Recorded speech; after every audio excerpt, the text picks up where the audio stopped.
മലപ്പുറം എടയൂർ കുന്നിൽ മധ്യവേനൽ അവധിക്കാലം ആഘോഷമാക്കാനായി utopian fest ഒരുങ്ങുന്നു. കുട്ടികൾക്കും മുതിർന്നവർക്കും ഒരുപോലെ ആസ്വദിക്കാൻ കഴിയുന്ന കാർണിവൽ ഇന്ന് വൈകിട്ട് ഉന്നത വിദ്യാഭ്യാസ മന്ത്രി ഡോക്ടർ ആർ ബിന്ദു ഉദ്ഘാടനം ചെയ്യും.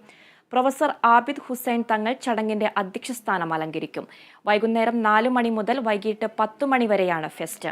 റൈഡുകൾ, ഗെയിമുകൾ, പെറ്റ് ഷോ, ലൈറ്റ് ഷോ, വാണിജ്യ സ്റ്റോളുകൾ, കുടുംബശ്രീയുടെ നേതൃത്വത്തിലുള്ള ഭക്ഷ്യമേള തുടങ്ങിയവയാണ് ഫെസ്റ്റിന്റെ പ്രധാന ആകർഷണം.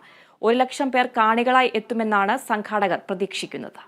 രാത്രി എടയൂർ കുന്നിൽ വെച്ച് ഉട്ടോപ്യൻ ഫെസ്റ്റ് എന്ന പരിപാടി ആരംഭിക്കാനിരിക്കുകയാണ്. 2 ആഴ്ചക്കാലം നീണ്ടു നിൽക്കുന്ന പരിപാടിയാണ് ഈ വേനലവധിക്കാലത്തെ ലക്ഷ്യമാക്കിക്കൊണ്ട് എടയൂരിൽ വെച്ച് നടക്കുന്നത്. പരിപാടിയുടെ ഭാഗമായി കാർണിവൽ, കുടുംബശ്രീയുടെ ഭക്ഷ്യമേള, പെറ്റ് ഷോ, അതുപോലെ തന്നെ ലൈറ്റ് ഷോ, എല്ലാ ദിവസവും എടയൂരിലും അതുപോലെ തന്നെ പരിസര പ്രദേശങ്ങളിലുമുള്ള വിവിധ കലാകാരന്മാരുടെ കലാപരിപാടികൾ ഈ ഉട്ടോപ്യൻ ഫെസ്റ്റിന്റെ ഭാഗമായി അതിന്റെ വേദിയിൽ അരങ്ങേറുകയാണ്. വൈകുന്നേരം 4 മണി മുതൽ രാത്രി 10 മണി വരെയാണ് പരിപാടിയുടെ സമയം നിശ്ചയിക്കപ്പെട്ടിട്ടുള്ളത്. കേരളത്തിന്റെ ആദരണീയായ ഉന്നത വിദ്യാഭ്യാസ വകുപ്പ് മന്ത്രി ഡോക്ടർ ആർ ബിന്ദു മിനിസ്റ്ററാണ് പരിപാടി ഉദ്ഘാടനം ചെയ്യുന്നത്. 1 ലക്ഷം പേരെയാണ് 2 ആഴ്ചക്കാല സമയം കൊണ്ട് ഈ ഫെസ്റ്റിലേക്ക് സംഘാടകരായ ഞങ്ങൾ പ്രതീക്ഷിക്കുന്നത്.